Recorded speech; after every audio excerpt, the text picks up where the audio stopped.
እየተከታተላችሁኝ ነው?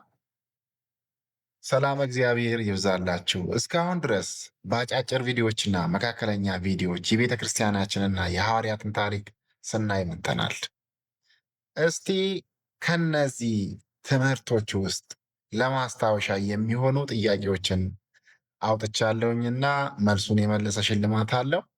ጥያቄዎችን እስቲ ላቅርብላችሁ። አንደኛ ላይ ቅዱስ ጴጥሮስ ለደቀ መዝሙርነት በሚጠራበት ጊዜ ዕድሜው ስንት ነበር? ሁለተኛ ጴጥሮስ የሚለው ስም በላቲን በአርማይክና በግዕዝ ቋንቋ ምን ተብሎ ይተረጎማል? ሶስተኛ ጌታችን በመስቀል ላይ ሳለ እመቤታችንን እንዲያገለግል አደራ የሰጠው ለየትኛው ሐዋርያ ነው? ወይ የሐዋርያው ስም።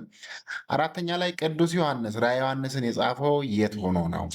አምስተኛ ከአስራ ሁለቱ ሐዋርያት መካከል መጀመሪያ በሰማዕትነት ያረፈውና ታሪኩም በሐዲስ ኪዳን መጽሐፍት የተጻፈለት ብቸኛው ሐዋርያ ማን ነው?